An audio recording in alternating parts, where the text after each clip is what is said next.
Between Ginger and Mary Ann, there was one star who received more fan mail on the set of Gilligan's Island. That's the easiest question, TV producer Lloyd J. Schwartz told Fox News Digital.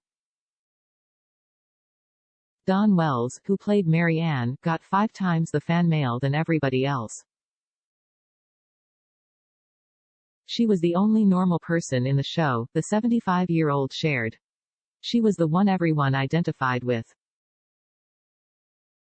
All the other folks were extreme characters. But Mary Ann seemed like the girl door. The girls loved her because she was like their best friend. And the guys loved her because she was cute and accessible to them. Ginger, Tina Lewis, was a voluptuous movie star. She almost seemed untouchable to mere mortals. But Mary Ann was the cute one who you could easily be friends with. Schwartz is the son of Sherwood Schwartz, who created both Gilligan's Island and the Brady Bunch.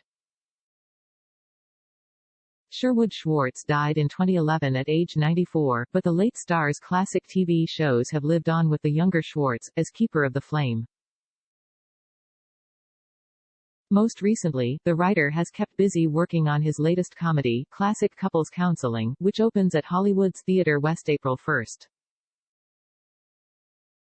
As Schwartz looked to the future of his comedy, he doesn't think twice about reflecting on his days working alongside his late father. I was only on very briefly, and I was very young, he said. But I grew up knowing the show had a special connection with people. My dad always said that a tropical island has been the center of many famous stories, including Swiss Family Robinson. And the story was special because it was about people from different walks of life learning together. They had to work together to succeed in life, and it was possible. Look at our lives today. People should learn to live together, so we could all succeed. And I think that's the message my dad wanted to share. Schwartz said he stayed in touch with Wells, the wholesome 60s star who captivated audiences across the country among a misfit band of shipwrecked castaways. The actress died in 2020 of causes related to the coronavirus at age 82. We did lots of things together, said Schwartz. We did some plays together, and we talked quite a bit. She was a really dear person who embraced her character Mary Ann. She loved what Mary Ann represented and the influence it had on people. She loved how she made people feel years later. And she certainly continued to get fan mail. She adored her fans. I remember we were doing an event somewhere and people couldn't stop coming up just to say hi to her, Schwartz added. As I stood to her, I realized what her life must have been like. I remember one guy approached her and said, if I had to pick between Ginger and Mary Ann, it would be you. She would always respond with a smile and say how nice that was. And then the guy would come over and say the same thing. She probably spent her whole life with people coming up to her saying how much they adored her. And she was extremely gracious with every single person. Besides TV, Wells' other real-life roles included teacher, motivational speaker and conservationist. She also made her mark as an actress on stage. She was able to continue her acting in different ways, said Schwartz. She did a lot of theater. But she was thrilled if you just knew her as Mary Ann. She knew how much that role meant to people. Louise, 88, is the last surviving member of a cast that included Bob Denver as the title character, Alan Hale Jr.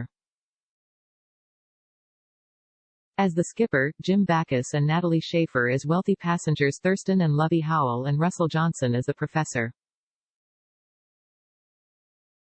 Wells, a native of Reno, Nevada, represented her state in the 1959 Miss America pageant and quickly pivoted to an acting career.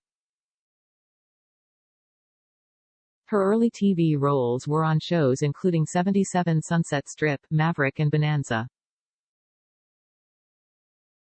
Then came Gilligan's Island, a good-natured comedy that aired from 1964 until 1967. It became an unlikely but indelible part of popular culture. Wells' innocent Mary Ann complemented Louise's worldly Ginger, and both became innocuous 60s TV versions of sex symbols. Wells' wardrobe included a gingham dress and shorts that modestly covered her belly button, with both costumes on display in Los Angeles at the Hollywood Museum. TV movie spin-offs from the series followed, including 1978's Rescue from Gilligan's Island, but Wells also moved on to other TV guest roles and films, including the 2002 vacuum cleaner salesman comedy Super Sucker with Jeff Daniels. She starred on stage in dozens of plays, including Chapter 2 and The Odd Couple. In 2013, she was honored for her work with a Tennessee-based refuge, the Elephant Sanctuary. To mark the 50th anniversary of Gilligan's Island, Wells wrote a guide to life, What Would Mary Ann Do?, with observations about her character and the cultural changes that took place while she was stranded. A few years ago, a friend launched a GoFundMe drive to help cover medical and other costs for Wells, although she protested she didn't need the assistance. She did end up acknowledging her need and accepted more than $180,000 in donations.